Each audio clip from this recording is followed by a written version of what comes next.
सभी को मेरा राम राम। अभी आपको हमारे अध्यक्ष महोदय आदरणीय जवान सिंह जी ने बताया। मैं शॉर्ट में आपको इस योजना के बारे में बताना चाहूँगा। योजना का नाम है ERCP। मुझे लगता है आपने पहली बार सुना होगा, क्योंकि गांव में हम अभी एक दो लोगों से मिल के आए तो उनसे हमने पूछा कि ERCP क्या है।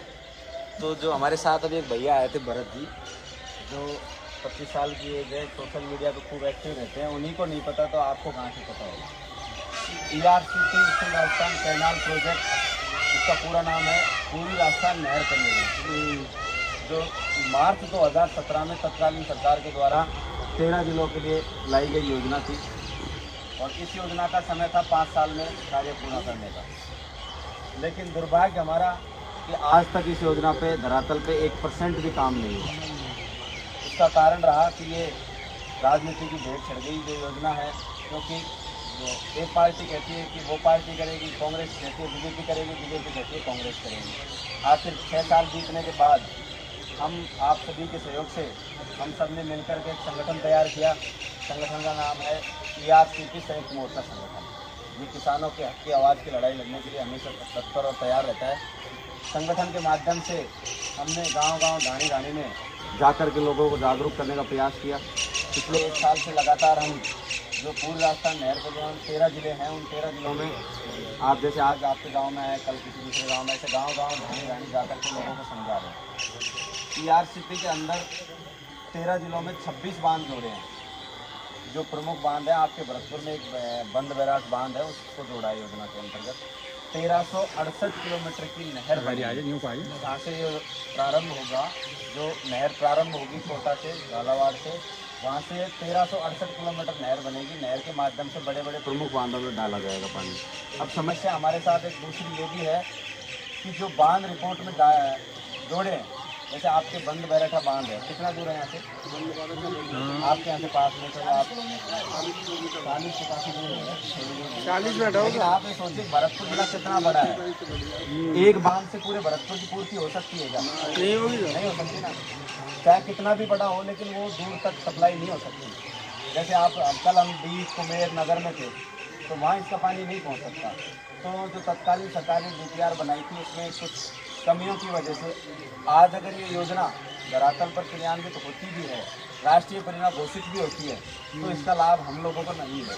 जितना लोगों को मिलना चाहिए ना, उतना नहीं मिल पाएगा। इसका कारण ये है कि 13 जिलों के अंदर 128 बांध प्रमुख हैं। जो विरासत काल के जो प्रमुख बांध हैं, जो आप लोग जानते होंगे आपके क्षेत्र में, मेरे हिसाब से भरतपुर के अंदर कम से कम 10 से 12 बांध प्रमुख हैं, जिनमें से एक जोड़ा है। ऐसे हर जिले के अंदर यही स्थिति है। तो पहले तो जो हमारे क्षेत्र के जो बांध छूटे हुए हैं, उन बांधों को जुड़वाने के लिए हम लोगों से कहते हैं कि भाई आपके क्षेत्र में आपका MLA, आपका सांसद या कोई भी जनप्रतिनिधि आता है, तो उससे कहो कि भाई ERCP की जो योजना है, उसमें हमारे ये फलाना बांध नहीं जुड़ रहा है, इसको कब जुड़वाओ। कल को अगर ये राष्ट्रीय परियोजना घोषित हो जाती है तो आपके बगल में से चंबल का पानी जाएगा, लेकिन आपको एक बूंद नहीं मिल सकता।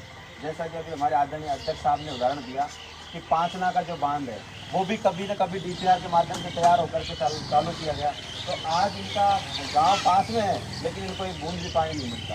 तो ये गलतियां आज हमारे साथ हो रही हैं। लेकिन अगर आज हम इस चीज़ को नहीं समझे, नहीं जागे, तो हमारे साथ भी वही होने वाला है जो इनके साथ हो रहा है। क्योंकि जब यहाँ से आपके बगल में से नहर गुजरेगी, आपका आसपास का कोई बांध उसमें नहीं जुड़ा होगा, तो संभवतः आप उस पानी से वंचित रह जाओगे। तो पहला तो आपसे मेरा ये अनुरोध है कि आपके जो भी संबंधित MLA हैं, MP हैं, वो जब भी आपके क्षेत्र में आए या फिर आपको कहीं मिलें, तो उनसे एक सवाल करो कि अब तक आपने रोड की हमने खूब खेली, टंकियों की खेली, बोरों की खेली, इन चीज़ों से हमें कोई मतलब नहीं।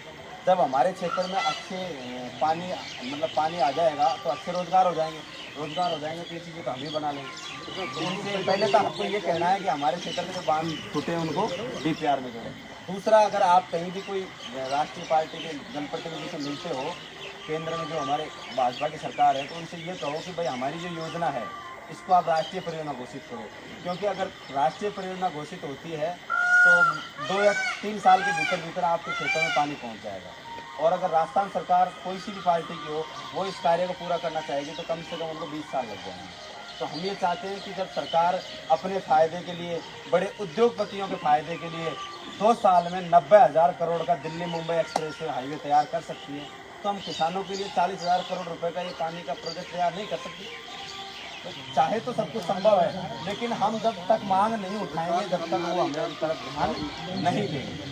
तो आप सभी लोगों से मेरा हाथ जोड़कर निवेदन है कि ERCP में आज आप यहाँ बैठे हैं, जितने भी लोग हैं गांव के, शाम को गांव घर पे जाओगे, कल दिन में कहीं भी खड़ियों पे, मंदिरों पे, जहाँ दुकानों पे बैठो, आपस में चर्चा करो। कल लोग आए थे, हमें समझा कर गए थे, देखो हमें यहाँ आने से कोई फायदा नहीं हो रहा, ये सत्य बात है। हम आपके लिए घूम रहे हैं, ये हमारी कोई व्यक्तिगत लड़ाई नहीं है, ये पानी की लड़ाई है, सबकी लड़ाई है। ना हम आपसे वोट मांगने आए, ना हम आपसे ये कहने आए कांग्रेस को वोट देना, ना बीजेपी। हमको ना पार्टी से मतलब है, ना किसी जाति धर्म से मतलब है, हमको किसान कौम से मतलब है।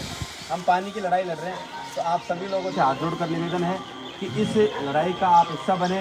और आपके क्षेत्र में आपके भरतपुर के जिलाध्यक्ष हमने आदरणीय सतीश जी पीपरी, जो आपके पड़ोस में है पीपरी गांव, जिनको बना रखा है, और प्रदेश सचिव हैं हरिंदर जी। आपके यहाँ के भरतपुर के जितने भी कार्यकारिणी के सदस्य हैं, जब भी हम कहीं बड़ा आंदोलन करेंगे या फिर कोई धरना प्रदर्शन जो भी करेंगे, तो आपको ये लोग सूचित करेंगे। तो आपको इस लड़ाई में हमारे साथ तन मन धन से सहयोग करना है, क्योंकि आपके बिना ये लड़ाई अधूरी है। देखो सब लोग मिलकर लड़ेंगे, एकता से लड़ेंगे, मजबूती से लड़ेंगे। तो आप सभी लोगों से हाथ जोड़ कर निवेदन है, आपने बुलाया है।